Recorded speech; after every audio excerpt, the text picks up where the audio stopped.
મિત્રો નમસ્કાર, NC classes ચેનલમાં તમારું હાર્દિક સ્વાગત છે। જો મિત્રો તમે અમારી ચેનલમાં નવા હોય, હજી સુધી આપણી એનસી ક્લાસીસ ચેનલને સબસ્ક્રાઇબ ન કરી હોય તો મિત્રો સબસ્ક્રાઇબ કરવાનું ભૂલતા નહીં।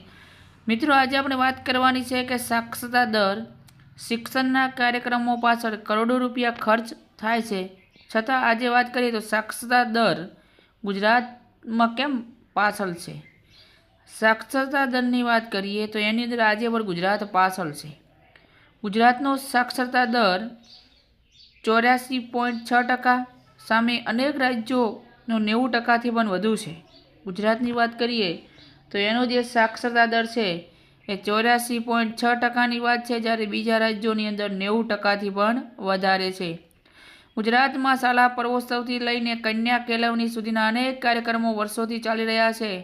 તેમ છતાં રાજ્યનો સાક્ષરતા દર અનેક રાજ્ય કરતાં ઘણો પાછળ છે। દેશના અનેક રાજ્યોમાં સાક્ષરતા દર 90%થી વધુ છે, જ્યારે ગુજરાતમાં ફક્ત 84.6% દરે। દેશના અનેક રાજ્યોનું બજેટ ગુજરાત જેટલું પણ નથી, ત્યારે રાજ્યના શિક્ષણ વિભાગના વહીવટકર્તાની ક્ષમતા ઉપર સવાલ ઉઠી રહ્યા છે। આજે ગુજરાતના તમામ સરકારી વિભાગ કરતાં શિક્ષણ વિભાગનું બજેટ સૌથી વધારે છે મિત્રો, પરંતુ દેશના રાજ્યમાં સાક્ષરતા દરમાં ગુજરાત નંબર 1 નથી।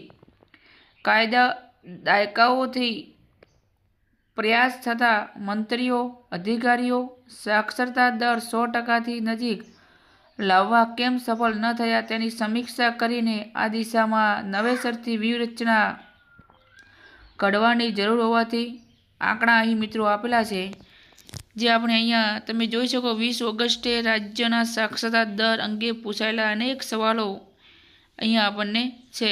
તો ગુજરાત અને અન્ય રાજ્યોનો સાક્ષરતા દર અહીંયા આપણને આપેલો છે।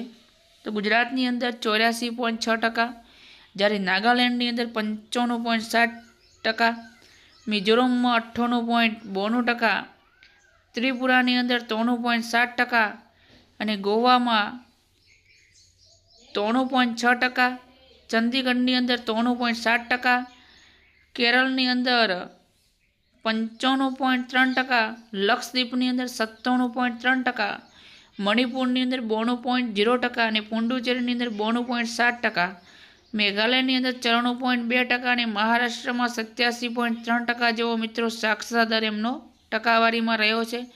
માત્ર ગુજરાતનો આંકડો તમે જોઈ શકો છો તો નીચો છે, જ્યારે બીજા રાજ્યોની અંદર આંકડો વધારે છે। આ બાજુ જોઈએ તો નવાઈની વાત તો એ છે કે આસામ, મિઝોરમ, નાગાલેન્ડ, ઓડિશા, ગોવા સહિતના અનેક રાજ્યો ગુજરાત કરતાં નાના છે, તેમ છતાં તેમનું સાક્ષરતા દર વધુ છે। તો કેરળમાં 95.3% જેટલા ઊંચા સાક્ષરતા દરથી ગુજરાત 10% જેટલું પાછળ છે। તાજેતરમાં ગુજરાતમાં ડ્રોપ આઉટ રેટ પણ ઊંચો હોવાની વિગત બહાર આવી હતી, જેમાં અન્ય અનેક રાજ્ય ગુજરાત કરતાં આગળ હતા। ગુજરાતમાં કરોડોના ખર્ચે smart class, school of excellence જેવા અનેક કાર્યક્રમો પણ ચાલી રહ્યા છે, છતાં પણ મિત્રો આજે વાત કરીએ તો ગુજરાતની અંદર મુખ્ય કારણ સાક્ષરતા દર આજે પણ નીચો છે।